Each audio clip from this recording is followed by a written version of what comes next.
Hello and welcome to this really special edition of Off the Cuff, or OTC, special and really mega, because it's one of those evenings where even in Bombay on a high traffic day, we have a large hall full, one of the largest halls full even before time. And there is a good reason for that, and the reason is that our guest today is Mukesh Ambani, none else, and it's a rare appearance of this kind. Have you ever made an appearance of this kind before, Mukesh? No, Shekhar. This is my first in recent times. So tell us the reason for not doing this more often in the past and for doing this now. Frankly, nobody asked. You were the first one to ask. I think that speaks very poorly of journalists. So why do you think nobody asked? Do you think people were in awe of asking, or? I really don't know. Because you don't have a media unfriendly image. I mean, Well, I generally think that I should only speak by action and not by words. So that's like cricketers say, I'll let my bat do the talking. Absolutely. So your latest action, which has got everybody excited, some people irritated, but many people curious, which is Geo. Tell us the vision behind it. Just hold forth for a couple of minutes. Well, I think that I myself am a very big believer in technology and the progress that humanity can make with adaptation of technology. And if I really give you a historical view, what has happened to mankind, right, in the last 200 years. And if you think about the revolutions, we had literally thousands of years of existence, and we were pretty going at a very slow pace. But really the Industrial Revolution started the big change. Absolutely. And what really, the first industrial revolution was about really coal and water. Right? And that actually helped us mechanize our muscles. Until then, we had, yes, we were all endowed, but we had the brain and the muscle. But the first external help that we got as a human civilization was when we understood coal and water. That was the first industrial revolution. As we progressed, we got oil and electricity, and this was the late 1800s. As we progressed further, and if you think of the early 1900s, and I think it's fundamental to all our development, right? We understood how under high pressure you could extract nitrogen and create fertilizer. Right? And if you then plot population and say that, like, we are now well on our way from a planet of less than 1 billion people to now a sustainable over 10 billion people planet. And then if you think of the information revolution, and where we are now is the digital revolution. India has led, right, civilization over, but not in these last 200 years. We had excuses to say, okay, we were under the British rule, we were getting our freedom, and I have grown up with my father's deep, deep aspiration for India to lead and become a superpower. And in my growing up years, I said, we missed this opportunity, and why can't we beat the Koreans and the Taiwanese at doing whatever they're doing and things like that.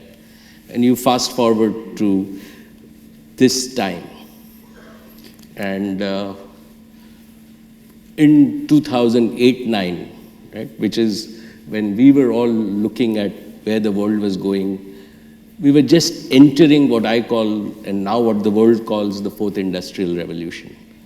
And at that time it was not very clear. In 2016, it is absolutely clear that the mobile internet, right, is the defining technology of this century that is going to enable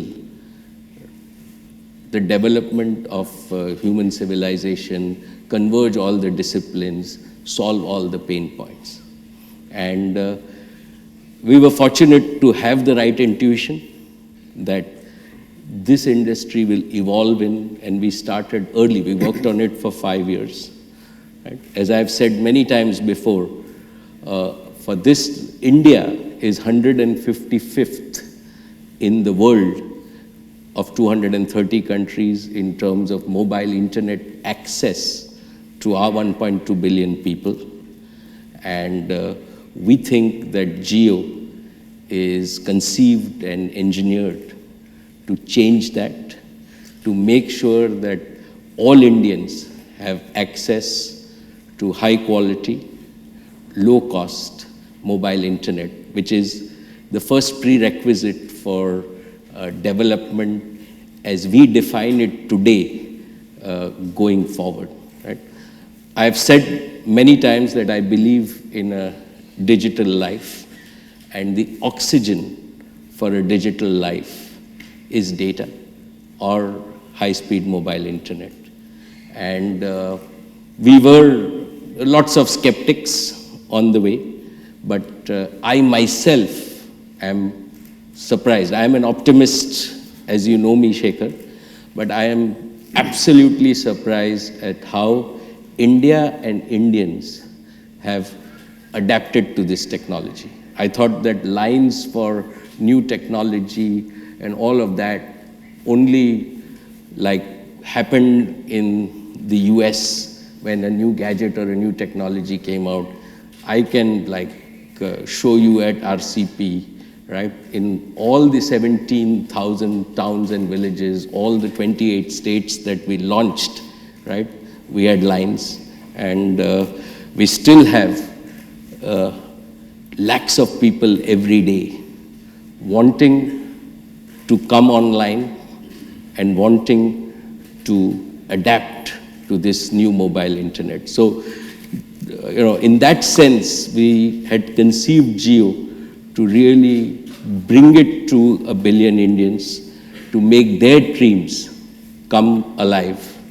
And it's still early days, but we think at least the purpose has been achieved. When I look at India and the rest of the world, right, I feel that we are now not behind the world. And connectivity is the first step in terms of innovation, to give all our young people the power to innovate and compete at an even keel with their counterparts across the world. So I think in that sense, it's satisfying that we have caught up. And this is a big industry. So for us, having set the standards, right, we also give everybody who wants to participate in the industry no option but to exceed our standards. And that's good. That's good for all of us, that we compete in the marketplace, we inspire each other, and at the end of the day, right, it is India and Indians that win. Mukesh, I am also, being nutty that I am, I'm also a great supporter of erring on the side of optimism. But this is a hall full of finance people, captains of Indian finance, many from global finance, and people who deal with other people, who are trusted by other people with their money. And many of them will have skepticism that, in this new punt that you've taken, entrepreneurial punt, can you justify 150,000 crore investment? Because you are not the government and you don't have access to shareholders' money. So it's not your responsibility to provide connectivity to everybody, no matter what the profitability, because nor is this philanthropy. You think this is a financially workable model, or do you think you've taken too much of a risk? So first and foremost, right, it's no punt, right? It's a well thought out, well executed, well engineered, right, ecosystem. Second, right? And for us at Reliance, we've always faced this. In the 80s, when we invested, the same financial community said this bubble will burst. Unfortunately, we proved them wrong. And by and large, if you read the Reliance website, right, our principles of doing business are really determined by, first, do we, at this scale and stage, do we create societal value? Right? That's our first tick box that my board and my governance system will look at. And I think that if you look at also Jio, shareholder value. Yeah, so we will correct all your perceptions. So A, it's not a punt. B, it's not 150,000 crores, it's 250,000 crores. If that helps. That we've announced at Digital India. C, right, it meets all the criterias of investment that Reliance has set out pretty openly. And those are, number one, it should create societal value. Reliance at this scale and size will not do anything that doesn't create huge societal value. Because at the end of the day, I strongly believe that society gives us a license to operate.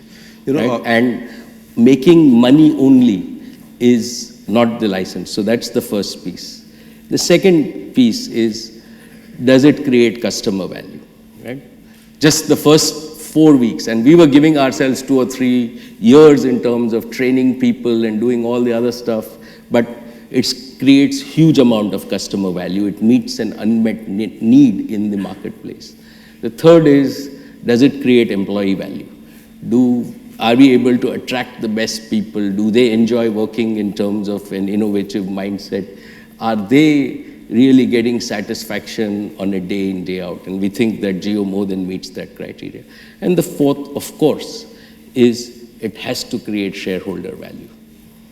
In my last AGM, I have said that our consumer business, which consists of digital services, our media and entertainment business, and our retail business, in the next few years, will be as big as our energy business. And with what we have seen in the last 4 to 6 weeks, right, like every time, we will prove all the financial analysts wrong. You wait for the next few quarters, and quarter by quarter, you will see the results. And I am very confident that given what we see on the ground, given the leadership that we have in Jio, and the response that we see in the marketplace from India and Indians, right? It's, we will like, in fact, they will exceed my own expectations and my own targets that I have set for them. So as usual, we will prove the financial community wrong. I have no doubt in my mind. Only pessimists or also optimists?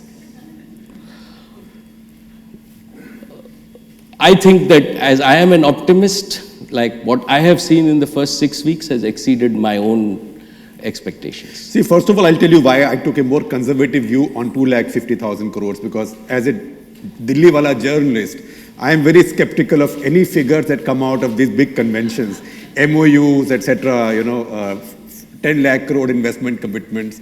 So, we have an immune system. But that difference between Mukesh Ambani and the rest. Well, right? As I said, I speak less, and what I speak, I do.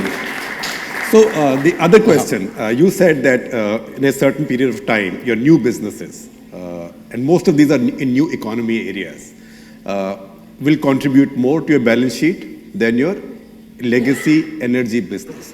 Will this happen because new businesses will grow much faster, or will this happen because energy businesses shrink? No, I think that this happens because the real opportunity in India is the consumer opportunity, right?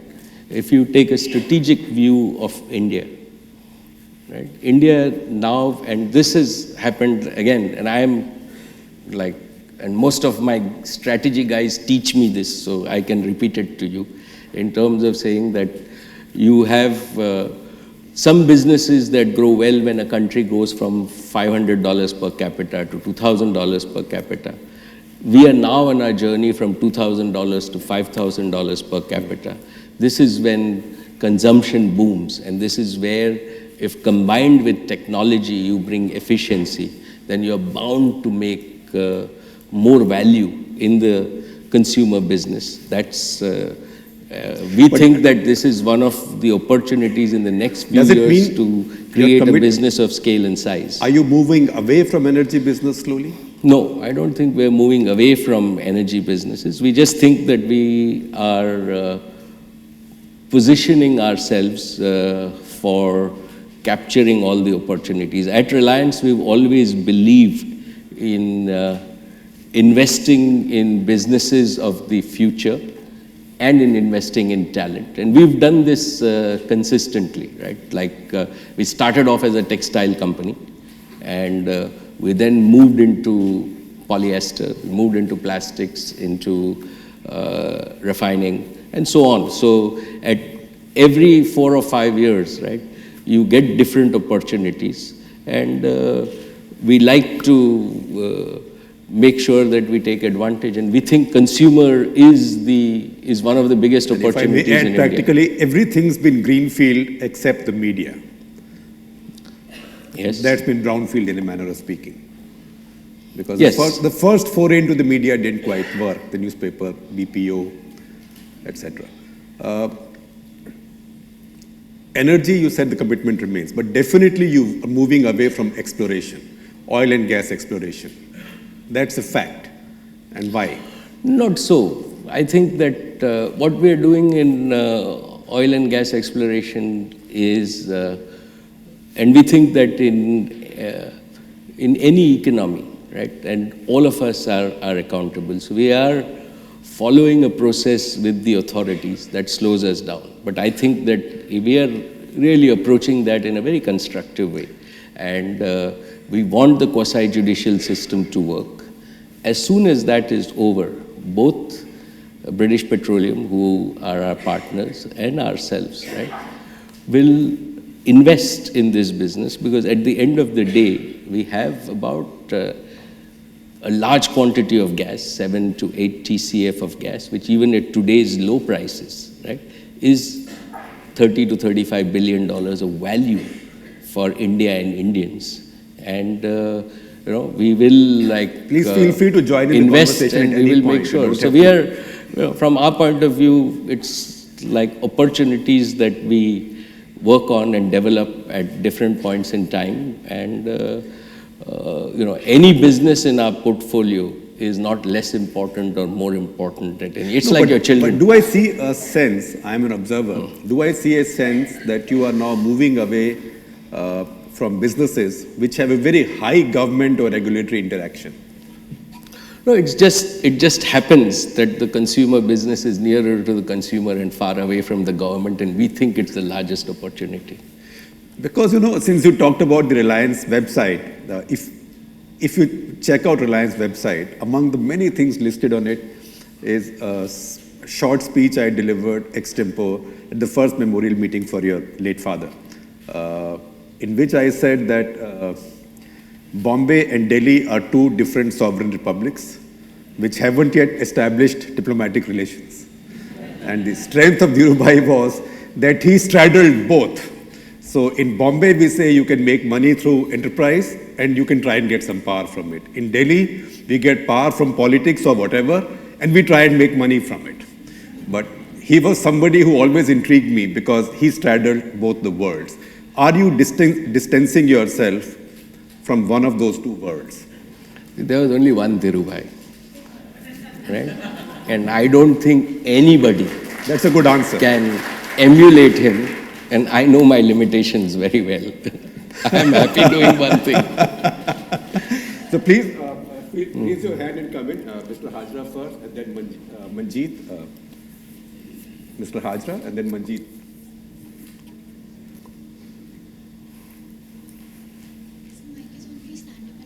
And then Manjeet Kutlani from Gateway House.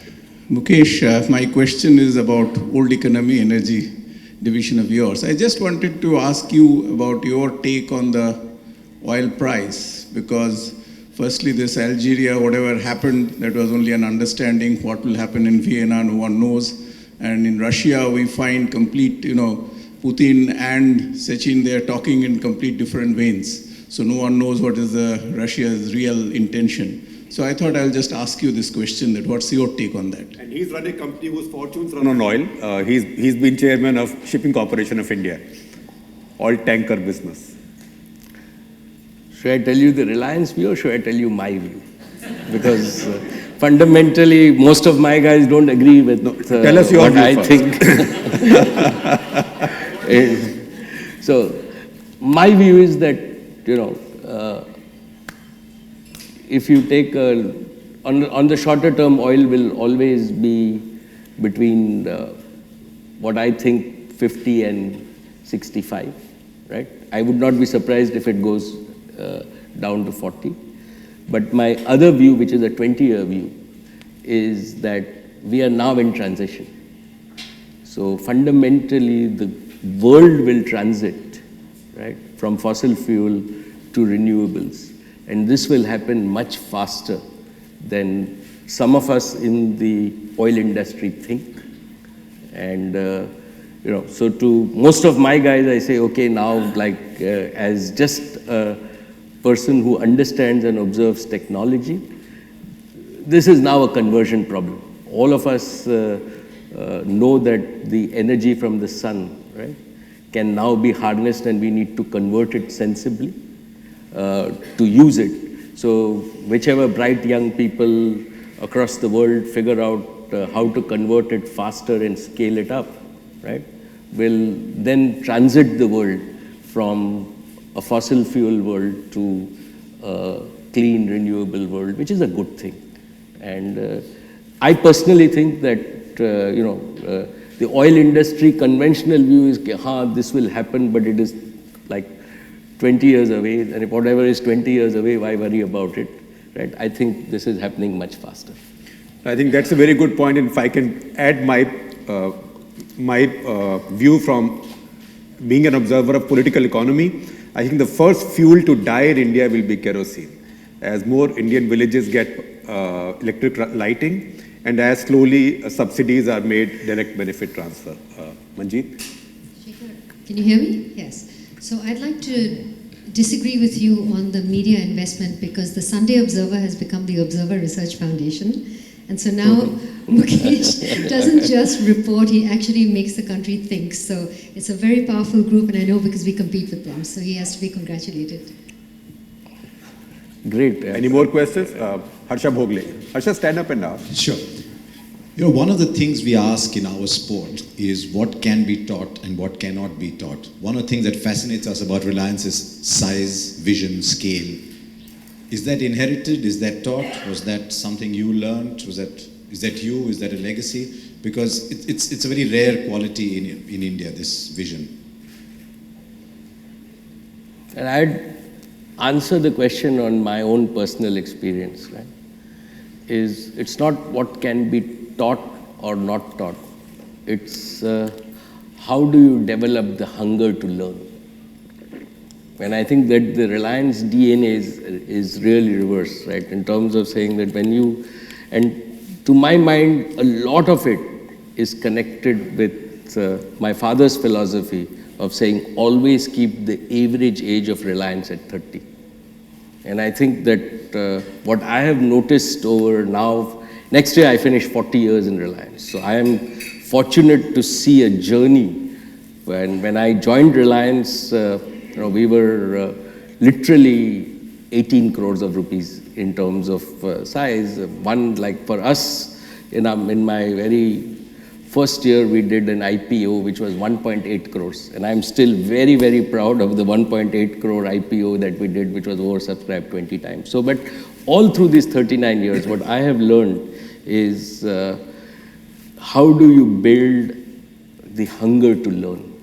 And if you actually build the hunger to learn, right, you can pretty much learn anything. And that's what we've noticed time and time over again. Alec Padamsi, please. Yeah. Okay. Alec, a microphone, please. Or Do I need a microphone? No, you don't. I think I you need can to- hear you well. We need evidence. You need to be recorded. No, seriously. I think your interview that you gave to Farid Zakaria on CNN last week was an excellent one. But one of the areas that I feel perhaps was overlooked is the fact that this is the youngest nation in the entire world. A nation of 1.3 billion people, the youngest in the world, 50% are under the age of 25. But what I'm asking you is, do you think the new world of business I'm talking about, will belong to the old fossils like BP, British Petroleum, or to General Motors, which is already collapsing, or will it belong to the young entrepreneurs, what they call the startups, not only abroad like Facebook and many others, Twitter, but also in India, companies that have come overnight and suddenly are valued at $3 billion, $4 billion, $5 billion, like Flipkart.com, many Absolutely. others. Do you think the future belongs to them, and what is Reliance doing to support that movement? I think before he answers, you are a very good advertisement for the fact that age doesn't matter. You can stay young forever, right? So, Alec, thanks for asking the question. So, I'll tell you what Farid edited.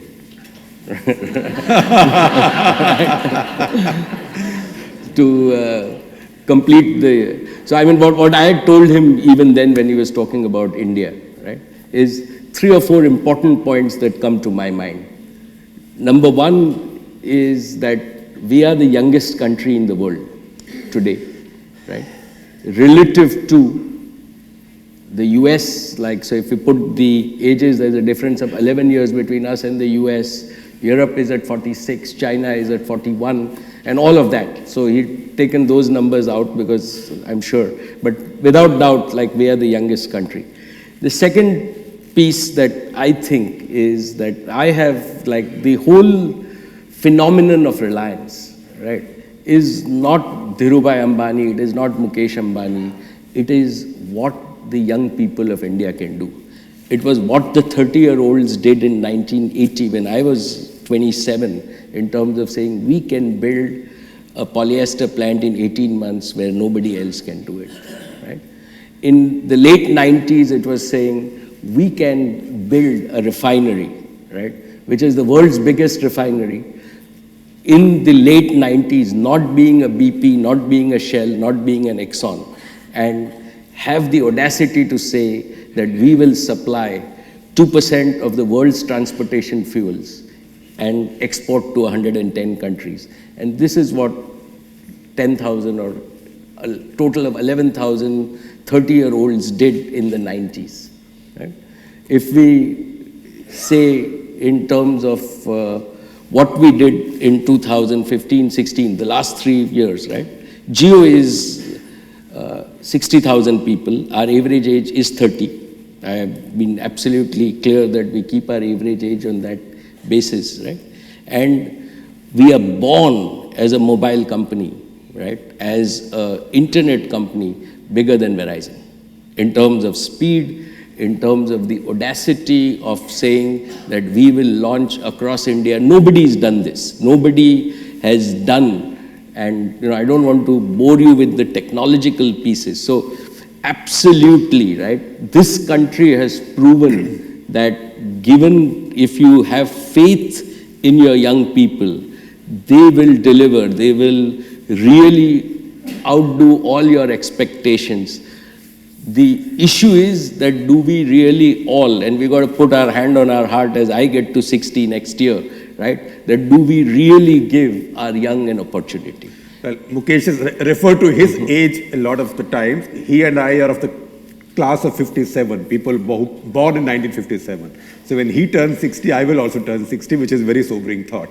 And then let me answer, like Alec, even further in terms of saying, so what's happened in the world? So in the world, right, if you look at the average life of S&P, and he is so right intuitively, being like an observer of the world, right, in terms of that the average life of a company has come down to, it was in 20 years ago, it was 50 to 60. It's now down to 30, right? And if you read a lot of Stanford, Harvard professors, the average life of a company on S&P is going to go down to 20 years. So the answer is, across the world, there will be new companies, right?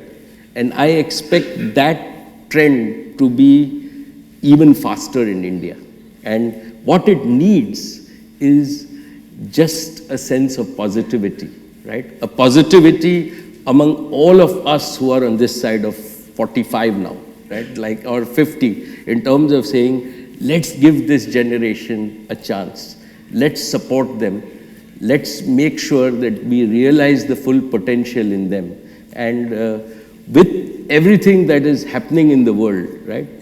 I am very, very positive on the youth, the devil, and this is at virtually all levels, including the biggest challenge that I think we have is really to create 1 million jobs a month on a productive basis, put more income into the hands of our young people on literally a month-on-month basis for the next 20 years. And if you talk to, and I know a lot of US politicians, global politicians, if you tell any politician they're going to create, like, our task is to create 1 million jobs a month, right?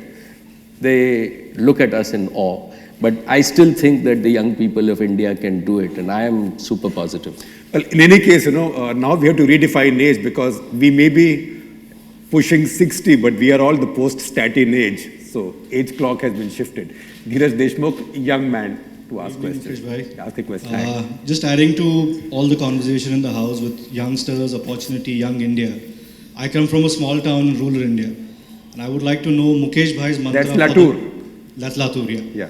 I would like to know Mukesh Bhai's mantra for these youngsters who aspire to be the next Mukesh Ambani and create value for India. Well, I think that the opportunities really come, right? And I can see that even in the 30-year-olds that I work with pretty much at Reliance and in the external piece. I think that this next generation is very different from when I was 30 years old, right? Across, this present generation thinks about others, which very frankly, in my time, we thought about ourselves first. So, and that is what all of us have to figure out, that all businesses are social business, and that's why I walked Shekhar through our societal value mindset. I think that this next generation gets it intuitively. So as long as you create businesses around for societal good, right? My view is that income and prosperity is a byproduct, right? If you focus on the goal, you would achieve that. And contrary to, at least what I can see, and I see a lot in terms of the Indian economy, I can share with you that contrary to sometimes the 50+ view that exists, कि यार अभी तो everything is slowing down, India में कोई opportunity नहीं रहा, right? I believe that the next 10 years, right, are golden years for opportunities for young people, right? In terms of for themselves to contribute as entrepreneurs, as individuals to participate in this economy, to create value for society and for them. So whether it be and the whole idea of connecting India eliminates a village, Latur and Mumbai, right? Now you can pretty much connect any activity, not only to all of us, but to anybody else in the world. And that is the power of connectivity, and that is why mobile internet or geo, right? And the whole connectivity that binds us all together creates a completely new society as we go forward.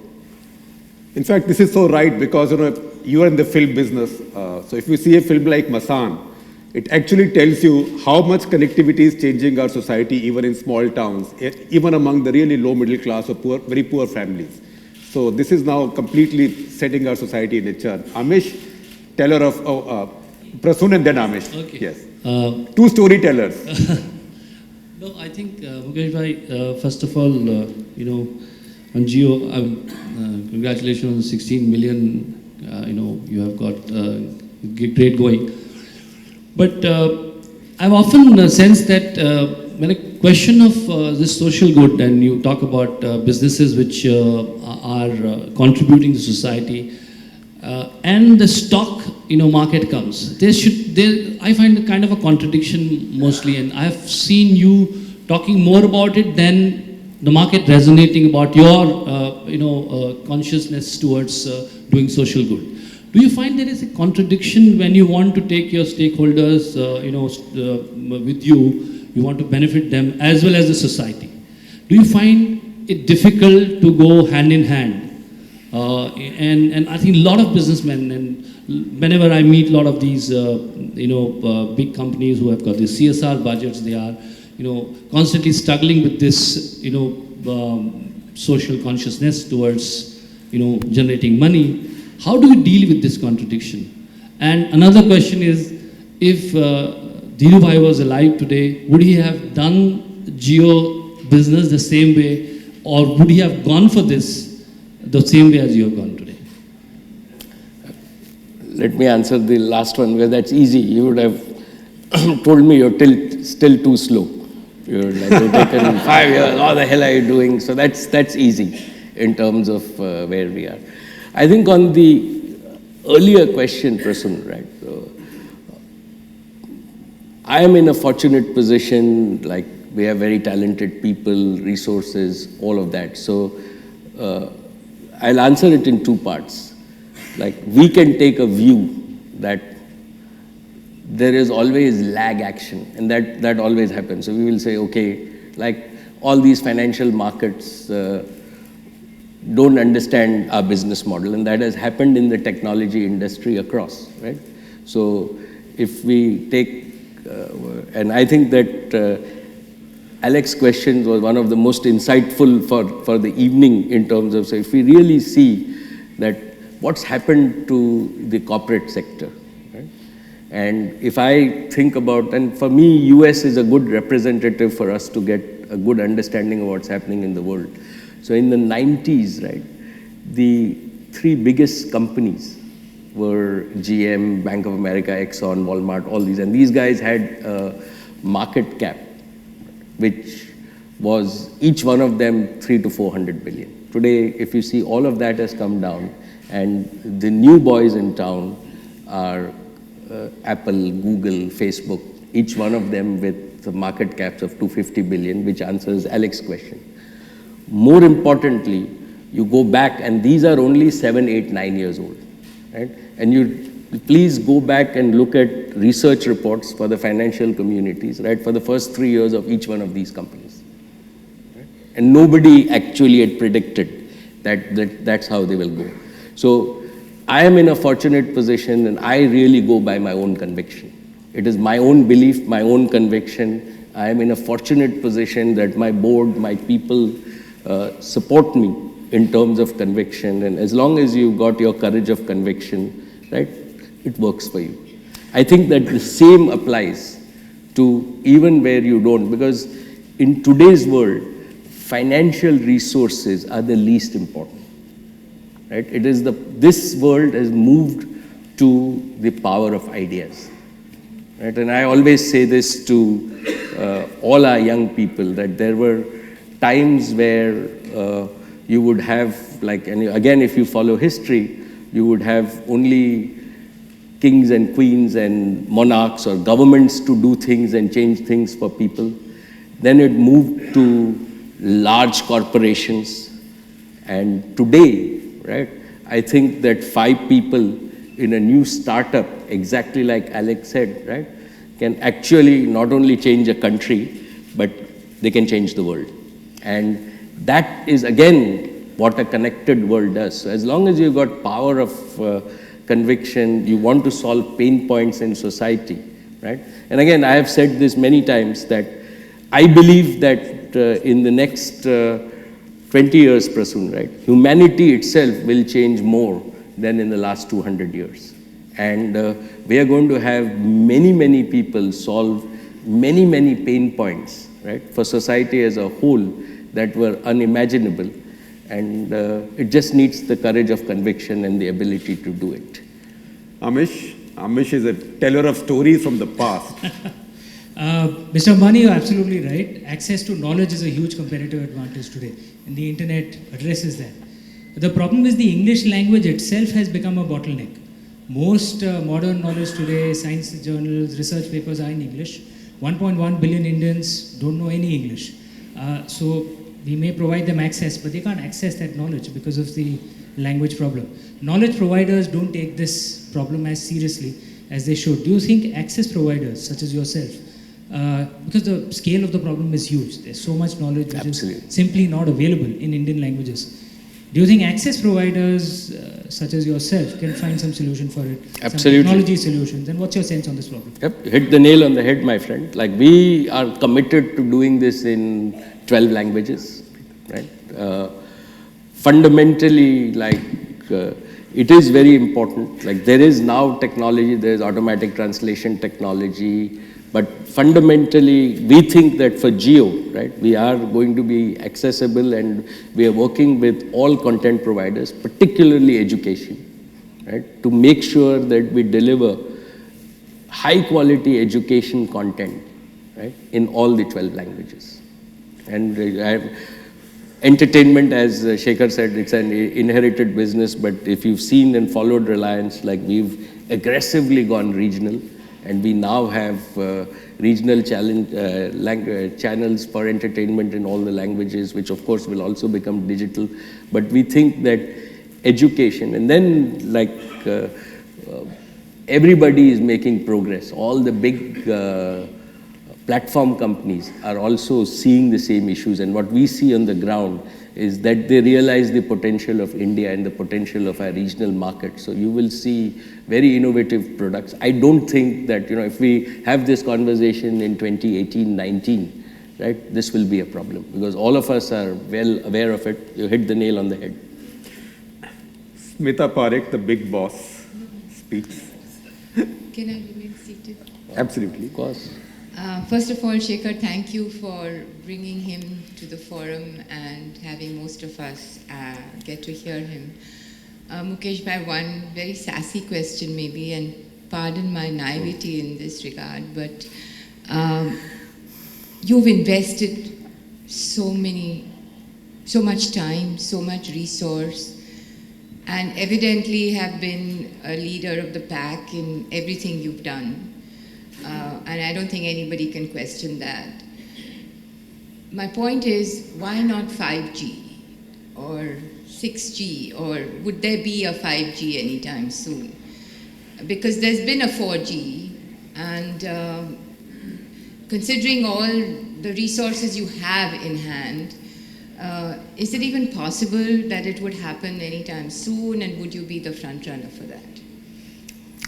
As usual. And how do we cope with this kind of technology? I mean, And I'm can getting you to imagine, be 62. if Reliance invented a G of its own, it will be called RG. That's a sassy point. Go ahead.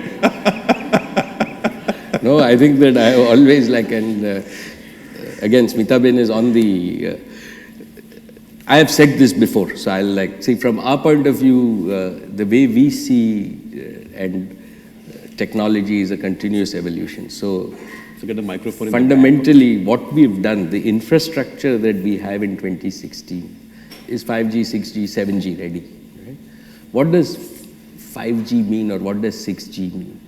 So one piece in terms of connectivity is that we are now connecting people together.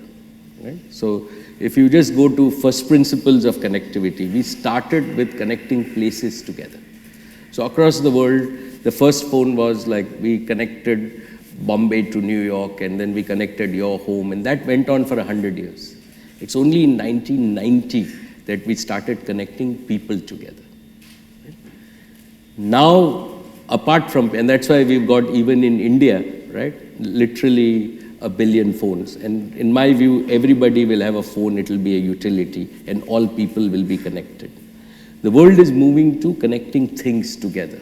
So everything. That means the camera outside your house will be connected to the camera in the police station, so that if anybody does anything, all the things around you will be connected, and that will be 200 billion.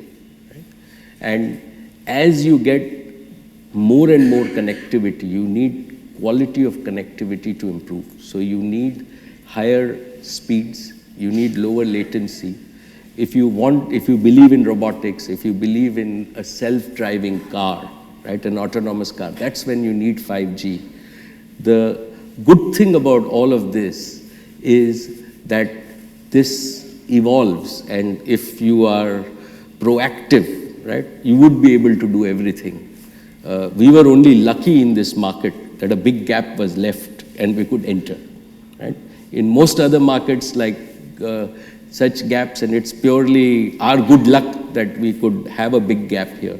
But otherwise, these are evolutions that are driven by needs in society. So yes, if there is an autonomous car, every car will consume 1,000 gigs a day of bandwidth. Right? So fundamentally, if you are looking at robotics, right, then you need very low latency, and that will be 6G or 7G in terms of saying that now will machines be able to do my job, and all of this is based on connectivity. So I don't think that it's 4G, 5G, 6G, or what kind of technology. It's really a use case, and what use case is relevant in what economy. So if I take, like, I think the big piece that we do now in H&H and others is remote surgery. Right? So fundamentally, you require a completely different connectivity technology for that. So most of us in the real world are driven by use cases and what problems we solve. Right? We market it by all kinds of different technology names, but the real driver behind this is what pain points or what use cases do we really solve that will then affect the larger number of people. Well, I can tell you tomorrow's sunrise business, if any of you wants to invest in a business that creates resort islands which have no connectivity. So for therapy, people would pay a lot of money to go there for some time and then come right back. There's no need to do Vipassana. Shaina, and then I think we'll take microphone in the back. And then, yes, we come back in front, and Priyanka. We can't have BJP spokesman and then Congress left behind. Well, how does India's richest man stay so humble and grounded? And do you think this trait will pass on to your next generation? And do you think you'd like to pass on some part of this ideology to the political class as well? Well, I've said this many times before that, I've much gone beyond labels, but all my friends like Shekhar put labels on me, sometimes good, sometimes bad. I can't help it. So that's one piece. As far as the next generation is concerned, I think that I have learned again from my father. He treated me early on as a partner. And when I was like 14, 15, 16, he said, hey, you are not under training. You are my partner, and this is your responsibility. And that's what I have done with, the next generation. And for me, the next generation are not only my own children, but the 30-year-olds that work at Reliance. And when we've given them this partnership mindset, the results are magical, right? The responsibility is magical in terms of, and they have always exceeded our expectations in terms of whether they'll be as good as I am or as humble as you say, I really don't know. Right now, they both, at least my own children and my 30-year-olds in Geo, right, are quite used to overruling me. So I am getting used to being overruled every now and then. My children boss over me. So it's a new life. It's good for me. You've been very patient. I know you raised your hand. Please stand up in the back. Yes. If you would introduce yourself. Yes. Hello. I'm Niranjan Bhatwal from Dhule, a small town in Maharashtra. I've come all the way from 400 kilometers to just shake a hand with you. And Shekhar ji, I'm very thankful. And I just want to ask you, and compliment you first that your smile is very sweet and innocent and peaceful. आप बच के रहिएगा. I don't know whether Nita Bhabhi has complimented you about this, but like as a common man, always respect you. You are an ideal and a big brother to me. So Mukesh Bhaiya, I would like to ask you that there are a lot of smugs in the industry, in the corporate world, but we have always seen you as a very down-to-earth person, and even your kids, your family. So how do you keep that, like being the richest man in the India, still how do you manage to keep yourself and your family down to earth and very peace and calm all the time? So how do you manage that? And tell us about your family. How do you manage to give the time to your family also? Thank you. Thanks Niranjan for all those kind words. But you know, and this might sound strange, but for me it was not long ago, right? And seems like yesterday when I came back from Stanford, and like we were ordinary, right? And I have seen like my father, right? And I give this example to a lot of Reliance young people that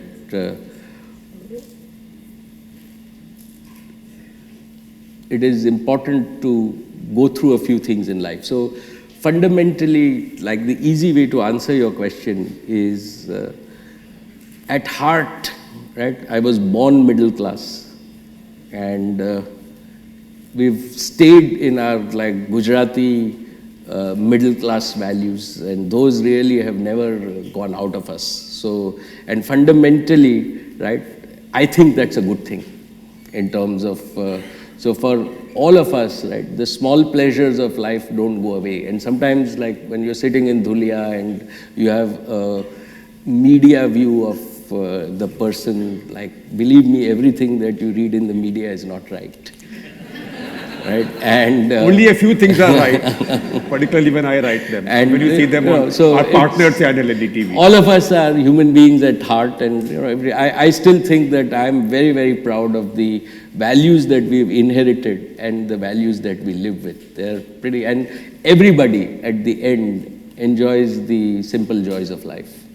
Priyanka, not to be left behind.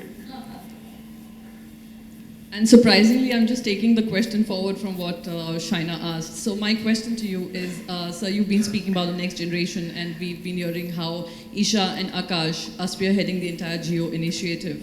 So I wanted to ask you, do you feel that there is a pressure on them to carry forward a legacy, or there's a pressure on Mr. Mukesh Ambani to live up to their scale and vision of their dreams? Great question, Priyanka. Let me answer this with an anecdote, right? So the real, and this is a true story, right? Isha went to Yale, came back for her first year, 2009, came back in 2010. We were still saying, yeah, this is big, but you know, is this the right thing to do, not the wrong thing to do? Shekhar has asked me many times, but I've never told him this story, saying, when did you first think of Geo? Right? Isha came back and said, Dad, the internet in our house sucks. Right? And this was 2010. I said, no, I said, this is absolutely the best internet, you don't know. And by then we were like, says, no, at Yale I do everything on the internet. All my course, everything else, I can't do anything from home. And that was one piece. So which internet provider did you have in your home? I had all. In 2010, I had virtually all the 3 or 4 that possibly were there, right? And then the second real piece is when we were pretty open in terms, and then that'll hopefully, both these anecdotes will answer your question in terms of saying, so was Akash, he says, yeah, you think that you are getting into a new business, you want to go back to telecom, and we were like, we still are open, saying, Dad, you won't get it. So I said, Acha, very good. So I am now getting, so at most, every now and then I hear from my 30-year-olds that you don't get it. So I said, okay. He says, in your world, right?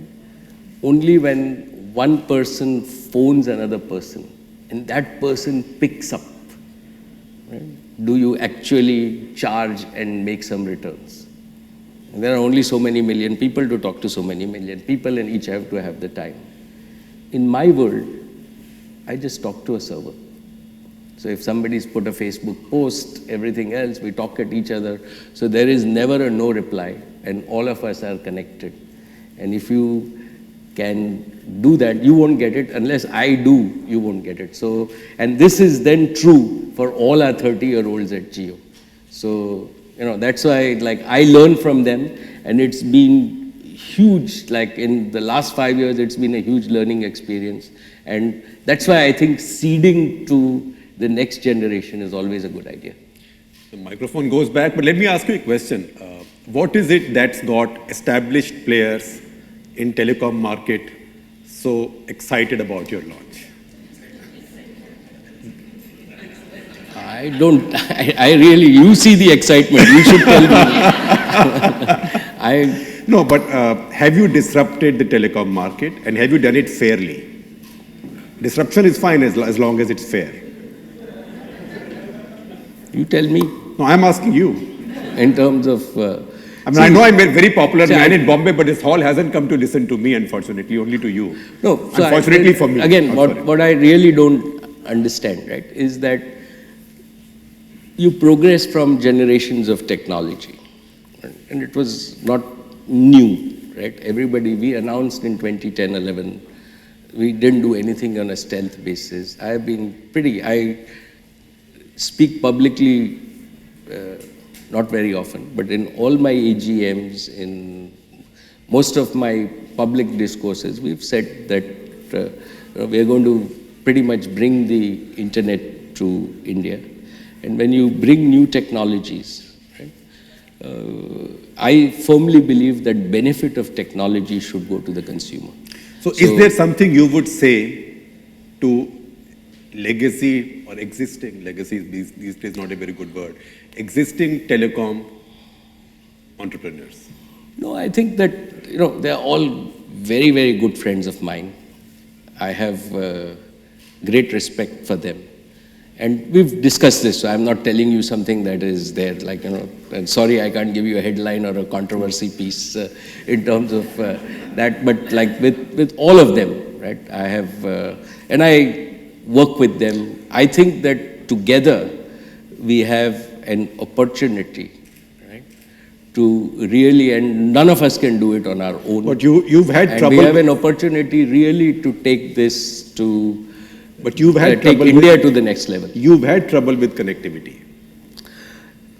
Yeah, we've had trouble, and that is like when I got into the IIT, right? I was bright, I got on my own merits in terms of that, but when you go to your first hostel, you get ragged. So you are getting ragged right now. So fundamentally, you've got to take it in the right spirit. There is a principle and there's an ecosystem. So there is a governance system, and the governance system makes sure, see, I have no problem as long as I or Reliance gets ragged. We are big boys, we can take it. But the consumer should not suffer, right? And I think that the consumer, and now we are adding lakhs of people every day, right?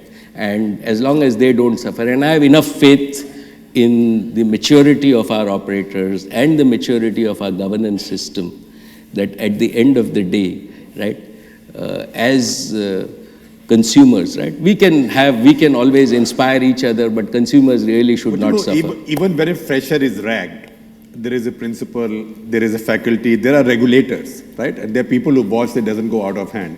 Do you think a regulatory system in this area, IT area, telecom is not an old-fashioned word, telecom IT area is good enough, or does it have to mature in India?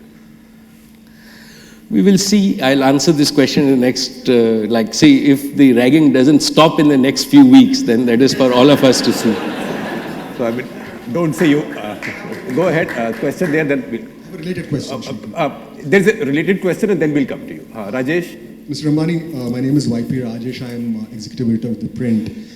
You said this is not a punt for Reliance and Jio. You must have heard this one. How does one become a millionaire? Become a billionaire and start an airline. Do you see that happening even in the telecom industry, if not to Reliance, to other players, that, you know, the way the telecom wars have started?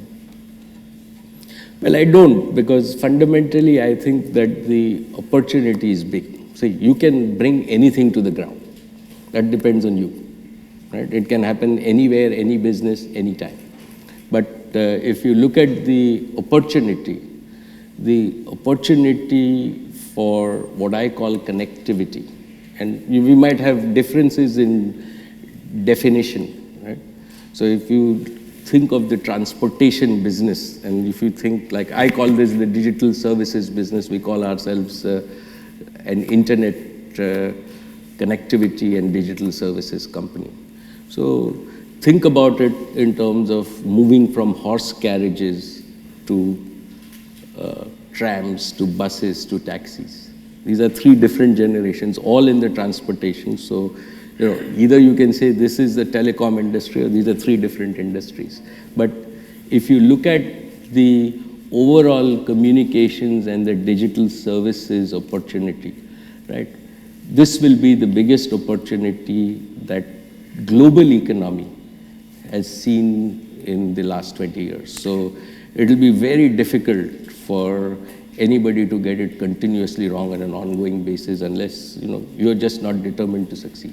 In fact, he's been telling me in our conversations that this is like the invention of electricity in early 19th century, because you don't know, at that point, nobody knew what all electricity could do for us. And we don't know as yet what all connectivity can do. Question there? If you can keep the question short and sharp, then we can get a couple more questions in. Mukesh bhai, from the digital world to the real world. No, it's okay. Let My name is Ram Krishnan. I am Vice Chairman in Polycab Group. From the digital world to the real world, if I look at India, agriculture and how do we improve productivity of our agriculture, education and skilling, I think one to create question, if you would employability, ask, and healthcare at the grassroots level. Reliance says growth is life. I know the Reliance in terms of these areas will impact it through what it does in terms of the digital platform. Anything more specific, more concrete in the real world? Well, I think that, you know, to take Shekhar's point forward, Ram, like to me, the digital and the physical combine. Right? So the way I see the world is that data connectivity is the first step. Right? When you connect things, in addition to that, when you add computing power, in addition, you add software, and in addition, finally, you add information, the price performance of everything changes. So what Shekhar was just saying is that we are entering an era of augmenting our brain power.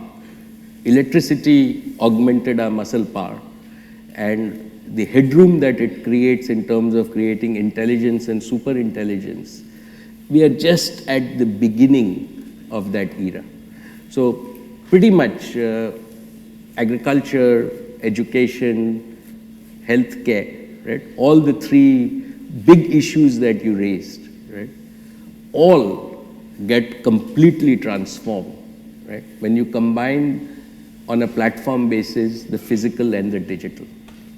So when that happens, and this happens pretty quickly in terms of, so as we speak, right, we have now connected 1,000 universities or colleges, and we are pretty committed to connect all the 58,000 colleges or institutes of higher learning. And in India, we have about 1.9 million schools. And as Jio alone, we would connect all of them, right, by the end of 2017, 2018. So this means 200 million of our population that is going to be the tomorrow of India. Now, if you take the digital platform and you take the physical schools and the physical teachers and the global content, and you are able to shape the future, right? it's a completely different ball game that we have not seen. Problems that we thought were not solvable 20 years ago will become solvable in 5 years. And I can go on in the whole evening in terms of what we can do. Well, someday also go and check out his his biosciences, life sciences division. Microphone for, see, he's been waiting a long time, then we'll come to you, if you don't mind. I'm Jitendra Jain. I'm a finance professional. I'm actually going back a bit. No, a short question, please. Short question. Because we are... Yeah, you were talking about... I know we have him captive, but we can't take this for granted. You were talking about the conviction of business. Sometime when you start a business, you spend 10, 15 years, a lot of money, resources, and the results are not in line with your expectation. How do you react and how do you motivate your team members? Good question. Like I can share with you pretty openly that all the success that you see outside, we failed many times. And our motto is that it's not bad to fail, right? After all, everybody is human. We always say that it's better to fail early and to learn from our failures. But one thing again that is in the DNA is unless what you did was absolutely stupid, right? And then you would not do it again. But in our scheme of things and my own personal belief, right, perseverance and a never give up attitude is very important.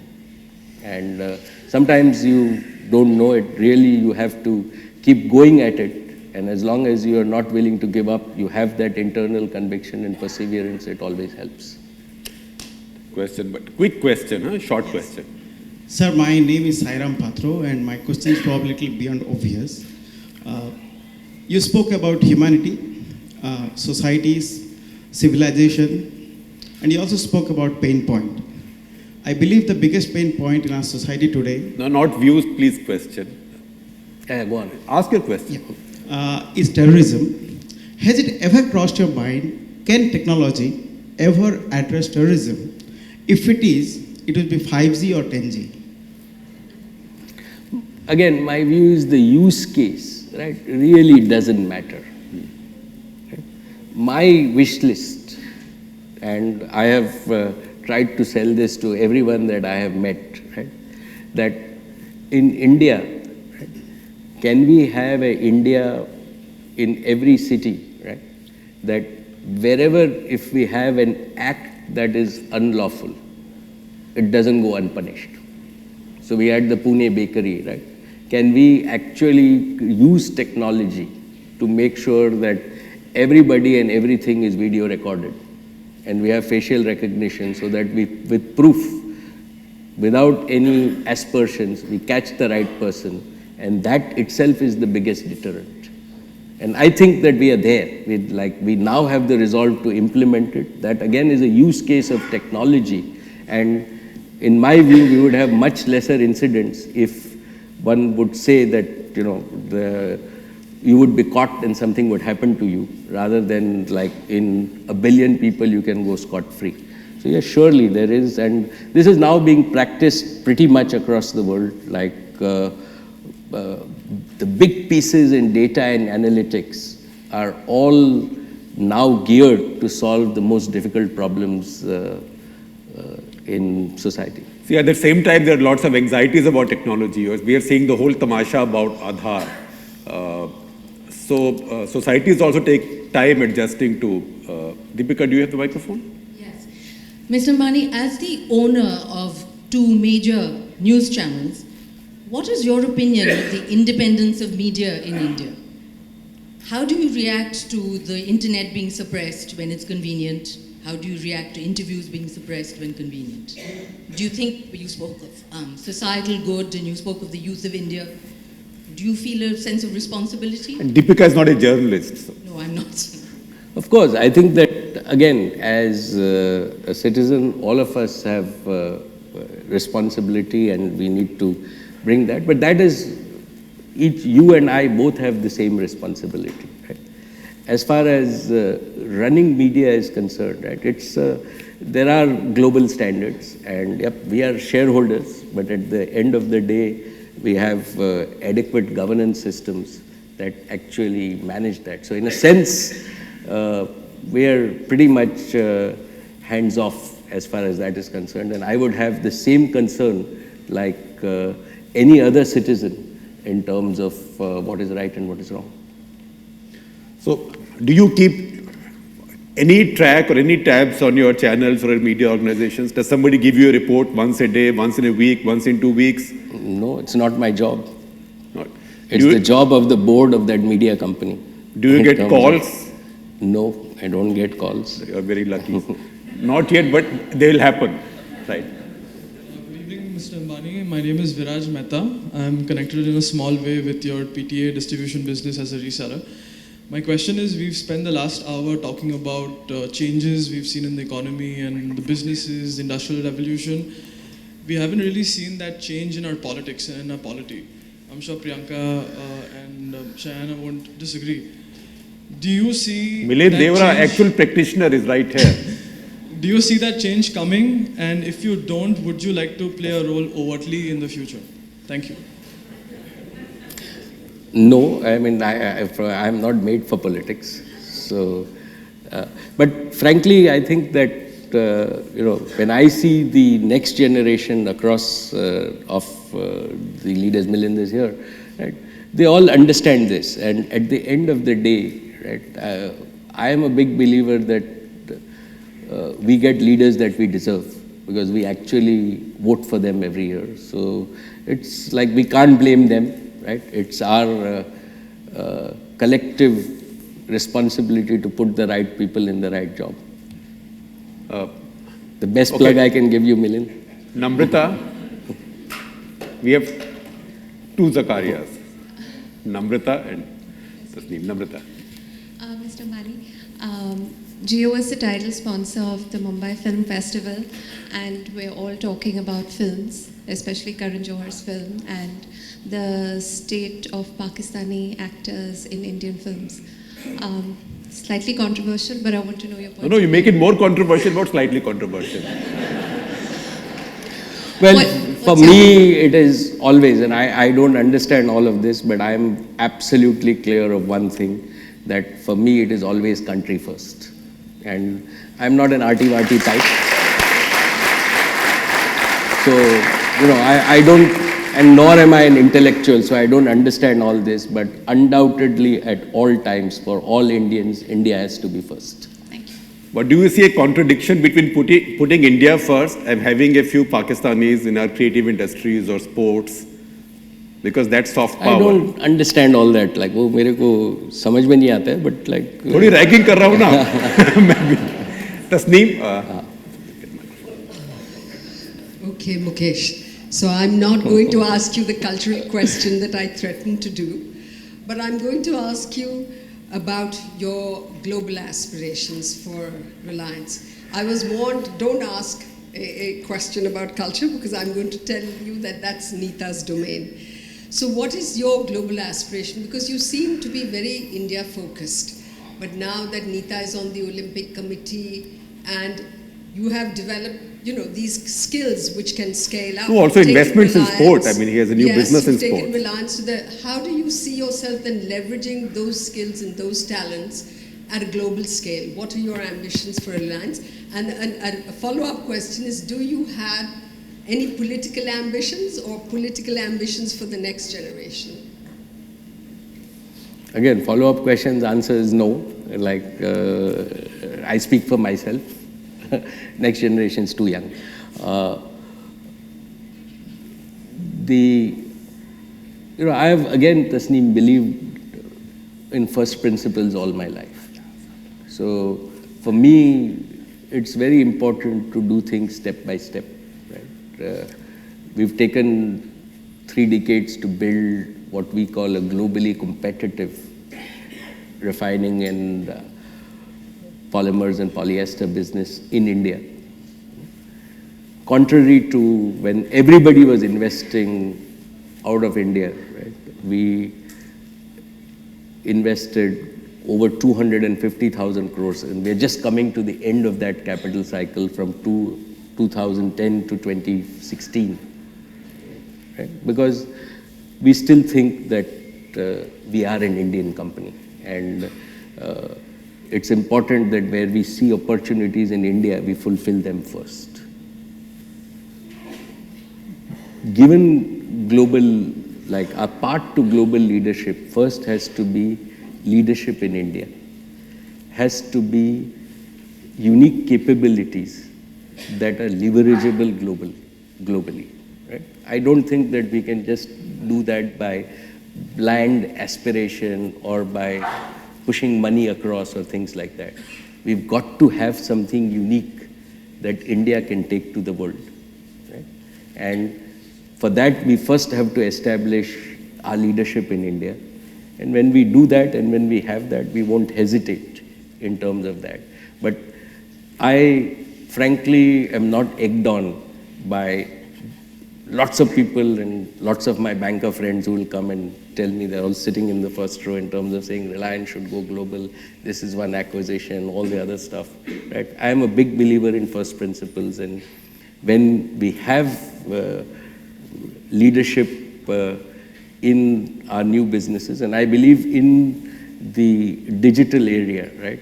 And along with a lot of young companies, and I am every day amazed and enthused with the number of startups that I see, with the young people that I see, and the ideas that they have. And I'm sure that someday in the near future, we together with these young companies will go global with the right product that can then make India proud.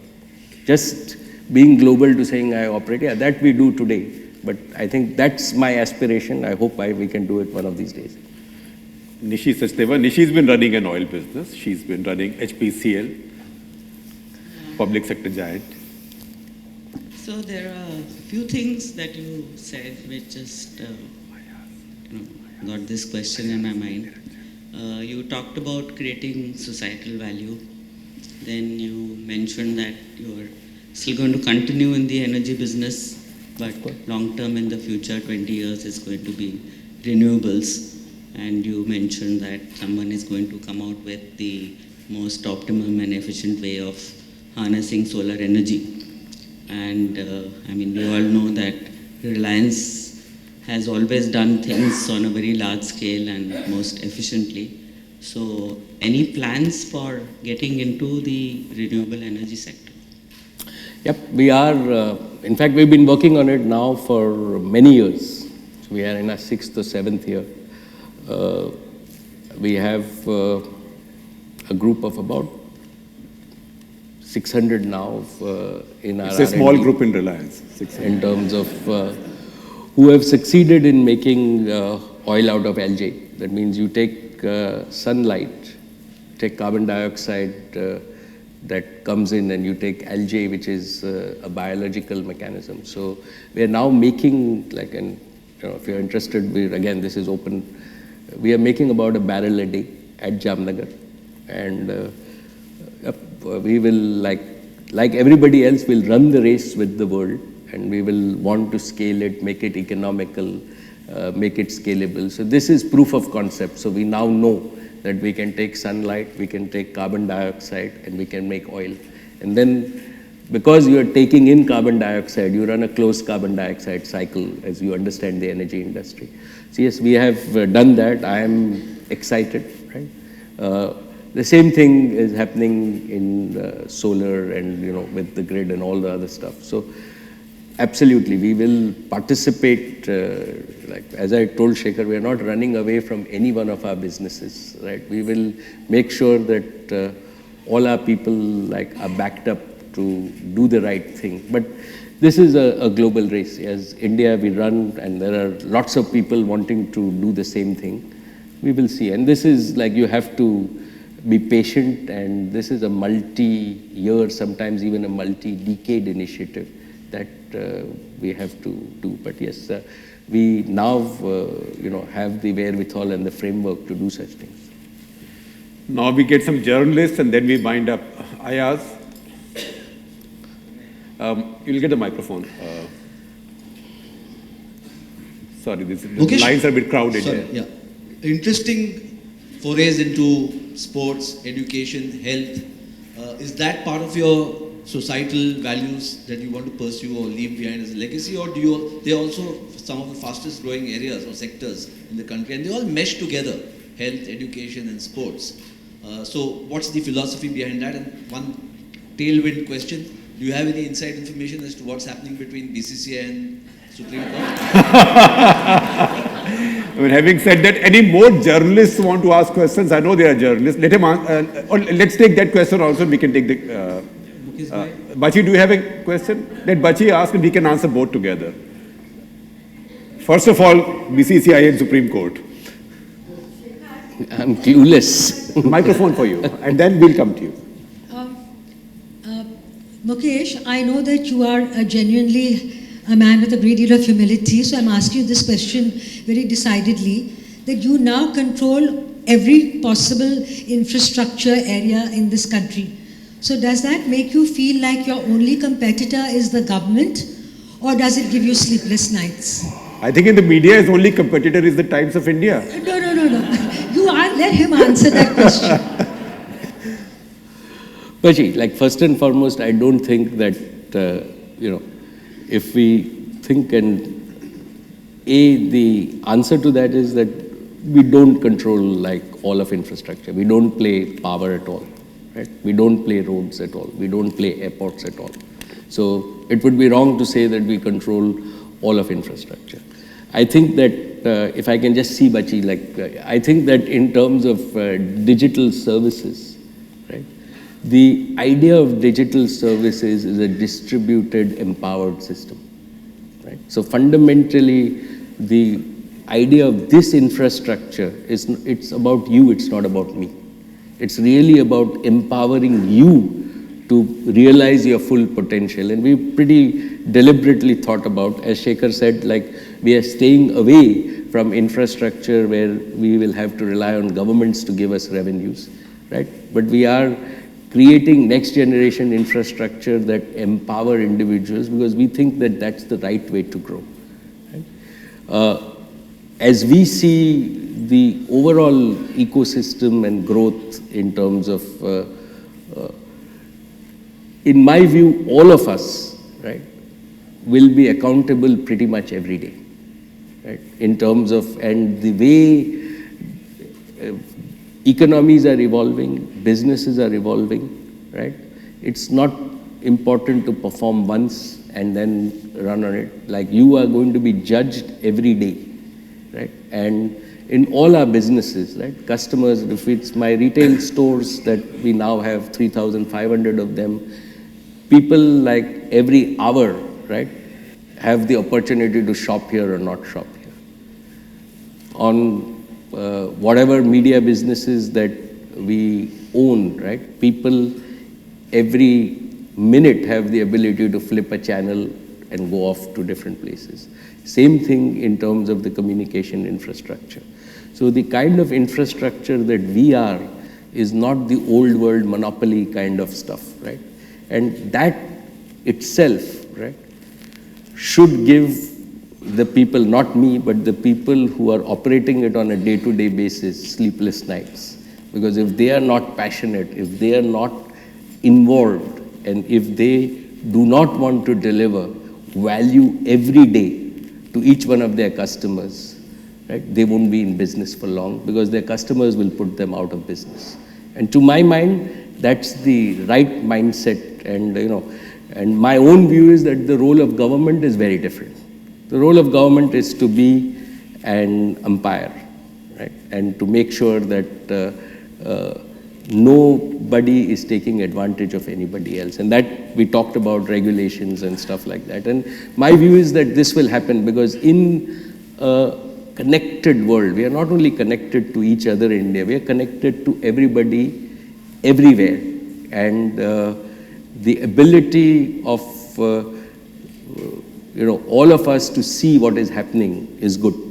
So, in that sense, I like to, in this same connected world, I like to joke with all my American friends who used to say, you guys in India. So I said, acha ho gaya, now you also become like Bihar, right? There is fraud Trump and crooked Hillary in your country, but in our country, this only happens in Bihar.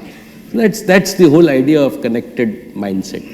that you have. So at least from my point of view, we are not in the old world infrastructure, which are like monopoly. We are in businesses where we have to generate value every day or you're no longer in business. How difficult was it for you as a 30-year-old or a 14-year-old rather when you entered business and you were Dhirubhai Ambani's son? So there must be a lot of internal comparison ki whether he'll be as good, whether he'll take the legacy forward since you were in the same business. And what would you advise the other 30-year-olds like us who face that pressure all the time, I think? So now we know your age. That's okay. Great question. I think I'll answer this very simply.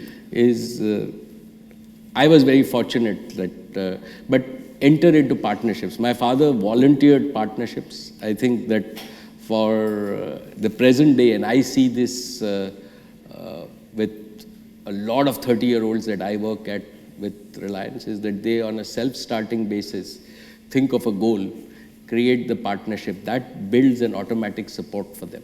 So if you believe in a goal, put the goal together, make sure that you get a mentor who will partner you, and that is the best way to go forward. You know, I'm being screamed at, so quick question, and then Ruhi. Whoever wants to ask first. Okay, go ahead. तुम्हारे पौने 9 बज गए शेख? हाँ, बज गए, इसलिए हमें खत्म करना है. Sushil Choksi here. Mukesh bhai, congratulations for grand success of 39 years and best wishes for $35 billion of capex. My question is, the recent theme is Make in India. We at Reliance started with Make for India and always Make for India. Made in India for Make for India means we believed in Indian consumer. The previous speaker in Off the Cuff was Arvind Panagre, and he said $10 trillion economy in 2030. Where do we see Reliance by then? I mean, can we take one more question? You can answer both together. Please go ahead. You've been waiting for a very long time. I'll apologize to you. Shekhar bhai, Mukesh bhai. My question is... Introduce yourself. My name is Aditya Damani, and I'd love to hear your views and insight on the current government, considering you've obviously dealt with them in such a closed manner and spent so much money. So how are they different from the previous governments?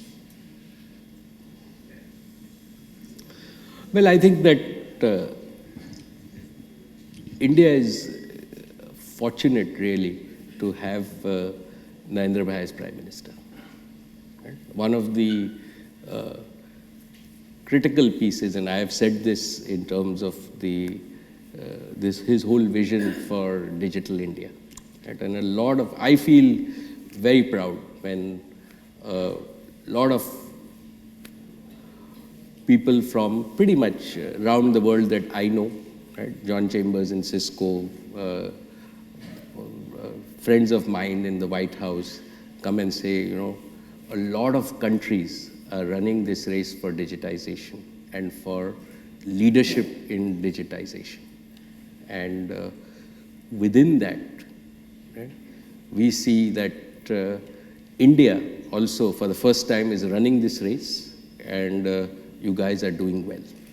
And towards that, you know, I think Shekhar talked about it, but it's important not to have the attitude that isne kiya to ye acha nahi hai. And I think that the work that my friend Nandan Nilekani has done, right, will go down in history. When your children, right, are citizens of India, they'll say there was one Nandan Nilekani who did phenomenal work in 2009 that puts India, right, on a financial inclusion, on a digital map. I think that calls for a little applause. And I think that we really have huge amount, and it's fashionable to be negative, right, in our country. Like one piece is that I think that India is in such great times that I think that we are one of the few economies where, unlike now the US, right, I can see that successive generations of Indians will be better off than their earlier parents or whatever else. In the US, it's reverse. So if you again take this government, right, when Nandan went, they didn't throw Aadhaar out, right? They reinforced. So to me, like, one has to do the right things. Parties, individuals, policies don't matter. And I think that is the maturity of our own democracy that I am really looking forward to. What I'm what I'd appeal to, like, and Shekhar is a leader in all of that, is that we need a lot more positivity in our discourse. We need a lot less cynicism, because the youth of India want positivity. The youth of India want to chase opportunity, and they have in their hands the India of tomorrow. And I think that we owe a lot more of positivity. We owe to them a view of a glass half full, not a glass half empty. So Mukesh, you talked about, and since we're talking government, you talked about ragging. Reliance is not a group that's used to being ragged. You want a headline for tomorrow? No, I'm asking you a question. As you mature, you get used to everything. No, but it's also complex politics. Priyanka is there. Even her party says, Ambani Adani ki sarkar hai. You have any answer to people who criticize this government and say Ambani Adani ki sarkar hai? Well, we do the right thing and we leave it for others to judge as to whether we are doing the right thing or not. We are accountable at all times to everybody, and everybody is entitled to their view. But ragging you are not worrying about, or are you worrying about? Well, ragging, to me, we are big boys. We can take it, right? But I think that if it affects millions of Indians in terms of their quality of service, that should be unacceptable to anybody. Good point. Ruhi, I just have, I think I have to give one odd question to a journalist. Any other journalist in the back? I have to be faithful to my community. My community of underworld, yes. I'm Ruhi Tiwari, Associate Editor with The Print. It's actually a related question to what Shekhar just asked. How do we ensure that while we have an enabling atmosphere for a market-driven economy based on healthy capitalism, we do not allow crony capitalism to prosper? Transparency. It's the only way to go in terms of make sure that everything is merit-based, make sure that you are completely transparent in the day-to-day decisions. And in my view, larger amount of connectivity, the ability for people to have access to everything automatically facilitates this. I think I should really close it, but I'll be you, and next time I'm in real trouble, Satish Manish and they will not come to my help, so I can't ignore lawyer, you, and I think both of you ask questions and you can answer together. Mukesh bhai, you spoke of economic boom in the country. You spoke about technology being used to catch criminals. We have a hopeless criminal system, criminal administration system. There's a big scope for developing courts and building infrastructure. Do we see Reliance in that field? Not as yet, but I'm willing to sit with you and learn, Satish. Well, a court that will not have expensive lawyers, Satish. I think I'll vote for that. Go ahead. Chief Justice said that we need 5-fold increase in the Courts. I know that. So I think that there can be a digital solution. I don't understand this in that much detail, but I think that if it's a pain point, I'm sure we can. Expensive lawyers, you don't keep a straight face. It's directed at you also with this eye. Yeah. I wanted to ask you a question. We have been hearing about your vision. Is there something which you regret not having been able to do as one of the most powerful Indians and the richest Indian in your journey so far? Something which you wanted to do but couldn't? Well, one piece that we think we wanted to do, both Nita and I, and we're very passionate in terms of education. And for the last many, many years, right, one of our wishes, and when Nita set up a school, right, she proved it, is we really wanted to set up an institute of higher education, right? And make sure that we at least lay the foundation for that India doesn't have one university in the top 100 universities. We've been at it for the last many years. We are not going to give up. Until now we've failed, but I'm at it. So that's my regret, but we are, both Nita and I, are working on it. Sir, no, we'll take two questions together. These are the last, you and Maruk. Mukesh bhai, first of all, congratulations for launching world's largest digital startup. The question is, when you go to sleep every day, what keeps you awake? Every night. This can be passed on to Maruk. You also asked a question, and I mean that will be a headline. Mukesh Ambani sleeps in daytime.